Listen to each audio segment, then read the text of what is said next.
Hi guys, it's Ebird Online and I'm back with another review from 90 Day Fiancé. This is Season 7, Episode 9, I Don't Have a Choice. And in today's episode we're going to be talking about Anna and Mursel and Jasmine and Blake. And so I've got to tell you, I've had my ups and downs with the whole Anna and Mursel storyline. For a long time I've thought it was turgid and boring. But finally, it looks as if TLC are giving us a little bit of what we wanted. Guys, I genuinely think we have our first couple that I actually believe are in love. So before I begin to break this all down, please don't forget to subscribe to my channel, press that red button for regular content, and don't forget to follow me on Twitter at Ebird99. And just a quick shout out and a massive thank you to all of you guys who have been putting comments. I do try and answer as many as I can, so thank you for that. So let's get to it. First up, we're going to talk about Jasmine and Blake. So Jasmine informs us that Blake's working a lot, if that's what you can call it, Jasmine, and she doesn't see him very often. She spends all her time with his mum, and we see her unpacking a suitcase and organising things, and her room does look neurotically tidy. And in walks Mama Blake. And Blake's mum says, I'd like you to help me make Caribbean food. Today? Yes, today. And Jasmine's been struck with fear. And she tells us, usually I only eat cooked chicken, rice and vegetables.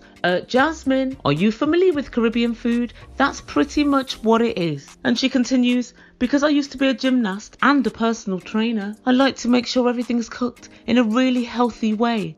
Oh, I see, right. Taxi.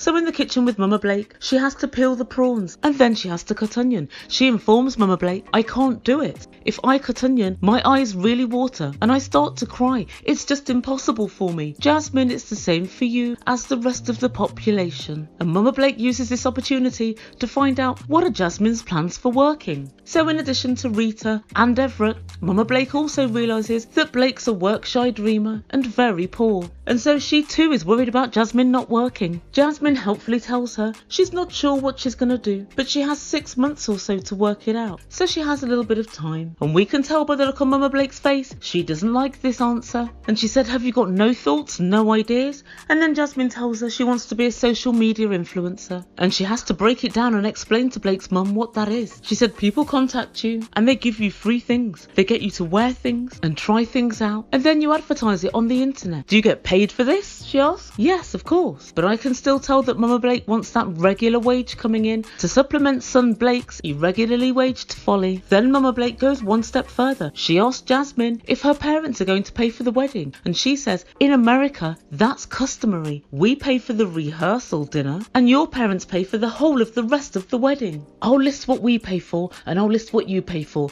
just so you know. So cars, dresses, suits, venues, vicars, DJs, entertainment, favours, flowers and a honeymoon. So basically what you say, Mama Blake, is that you want to pay for one measly dinner and you want Jasmine to pay for everything else. Jasmine has other ideas and she tells her, I already have a dress. I just assumed it was going to be a really small, quiet, virtually secret wedding with just Blake and I. I already have my wedding dress. Well, I say wedding dress. I bought a white tracksuit, but I could see by the look on Mama's face that she wants a rather bigger, more grand affair. Of course she does. She's not paying. And I could see by the look on her face that Mama Blake is obviously annoying Jasmine. It's unsurprising because she's irritating me as well. So guys, let me know what you think. Do you think that Jasmine's family should pay for everything, or do you think they should go 50-50?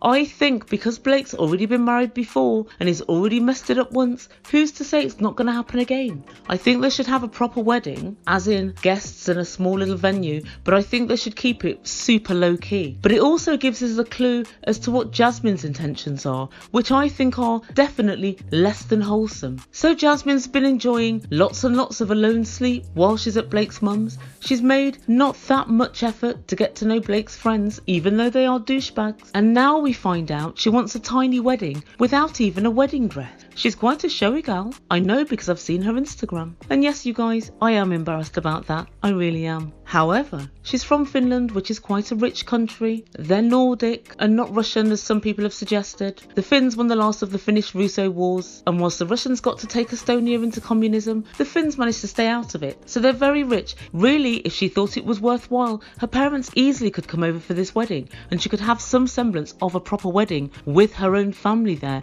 There'd be no problem with getting visas. And so the fact that she's dead set on a tiny small wedding suggests to me she's perhaps not in it for keeps. But I've learned one thing this episode. Black does actually crack. Mama Blake is living proof of this. So guys, let me know what you think down below. So now I give you Anna and Mursel. Well, like I said at the top of this video, TLC have found us a couple who I think are genuinely in love. Now stick with me here and I'll explain why I've come to that conclusion a little bit later. So I'm just going to quickly recap back a couple of weeks. Anna forced Mursel to tell his family about her boys on pain of death. Mursel, as we know, dug his heels in and he really didn't want to tell his parents that Anna had 3 sons. And then Anna gave him an ultimatum and she actually finally said, I won't marry you unless you tell them. So Mursel decided to come clean by telling a lie. So he rang his parents and told them Anna had blindsided him and that Anna hadn't told him she had 3 boys and he'd only just found out. His parents were understandably upset. They said everyone's been talking about him and they're asking,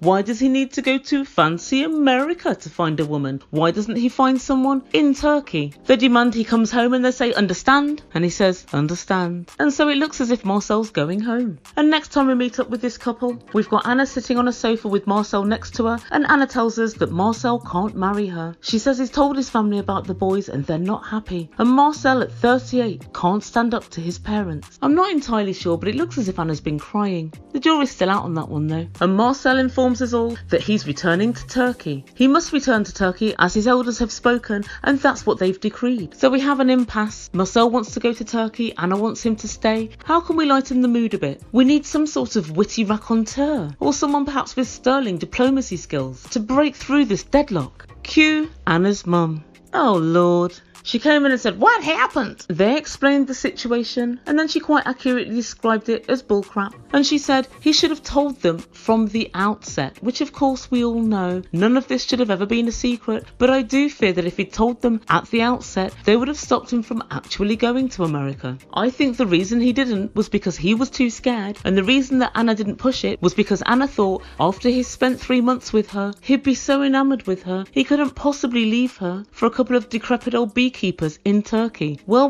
how wrong she was. And so whilst everyone's discussing this, Anna's sitting there bawling her eyes out, her mum sitting there just bawling, Mursel rubbing his face and looking really stressed out. This is all being played out in front of her 2 youngest boys. And Mursel says he's quite upset that it's affected the boys, and I actually believe him, but Anna, I've got to put this at your door. Mursel is, how can we say, not the sharpest tool in the box. So he doesn't know the boys, he doesn't know how close he'd get to the boys, especially the youngest one, and he doesn't understand how upsetting it must be for the boys to sit there and see Anna crying her eyes out. Anna, you know all of this, you've more than likely been through it all before with their dad, so why are you putting them through it again? And to me this part is absolutely unforgivable. And the boys say that they're sad for their mum, but they're quite mad at Mursel. And the youngest one said Mursel should be a grown-up and he should tell his parents, I'm not doing it, I'm in love, I'm staying in America. Mursel, when a 6-year-old is telling you to grow the F up, there's a very big problem. And Gino says that Mursel's annoying, and he says he thought that Mursel was going to help him,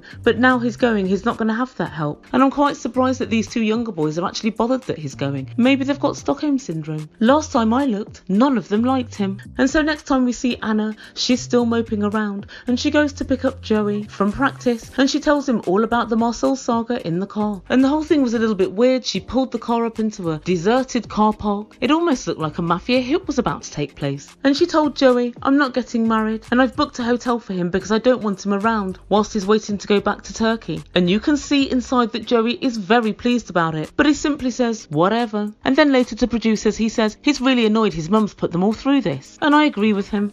Next time we see Mursel, he's sitting in a hotel. He speaks to his parents and they tell him he has to marry a Turkish girl. He says he doesn't want to marry a Turkish girl. Don't worry Mursel, the Turkish girl doesn't want to marry you either. I've undertaken worldwide inquiries to see if anybody wants to marry you, and the only taker is Anna, and she's not completely convinced. And then he decides to text Anna. He says hi, and she says, I want you gone. She's not being awfully friendly. Mursel says he's at the hotel, and it's the worst thing in the world for him because he's lonely and desperate. Anna's lonely and desperate. She has been for the last 6 years. And Mursel says he wants to spend his final days with her. And I found this all very dramatic. I thought, what do you mean your final days? And he decides to text her again. But instead of sexting back, she's been vexting. She's sending him hourly messages of hate and deep disappointment. He decides to call her. What do you want?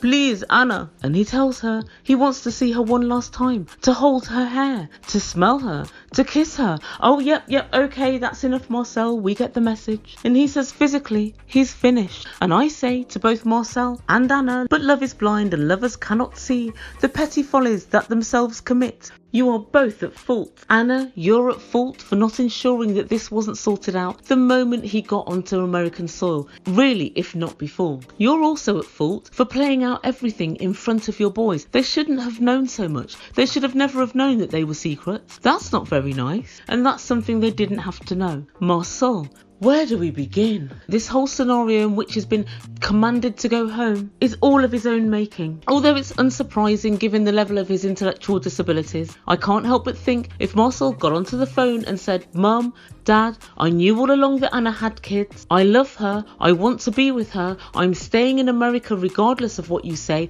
but I would like you to give me your blessing. He may have been able to stay and turn them around. After all, he does say he's the only son. I'm sure there have been lots and lots of other stories where parents have been unhappy with the choice of partner, but in the end, if they're the only son or the only child, they do actually come around because they have very little choice. He should have called their bluff and he should have stood his ground. Also, they're absolutely bound to say come home straight away because they think he's been hoodwinked by some sort of Heridian, and they obviously think she's an evil person and a full-time liar. Were I in their shoes, I'd tell him to come home as well. But on to my main point, guys, I actually do think these two love each other. They're both really upset. They're both crying, they're both waxing lyrical, talking about their love for each other. They're both, in fact, inconsolable. And it is a difficult choice for Mursel to choose between his family and everything he's ever known, and Anna and a couple of kids that kind of don't like you, and one that may grow to like you. It's still in the balance. That's a difficult decision to make. But I do think there are genuine feelings between these two, and there is real love. So let me know what you think. Do you think they're genuinely in love? Whose fault do you think this is? Do you think that Mursel should have stood his ground? And what would you have done in this situation? I love to see all of your comments, so please write them down. Also, thank you so much to everyone who's subscribed so far. If you haven't done so, please press that red button and subscribe to Ebird Online for regular content. You've been listening to Ebird Online. Ciao for now.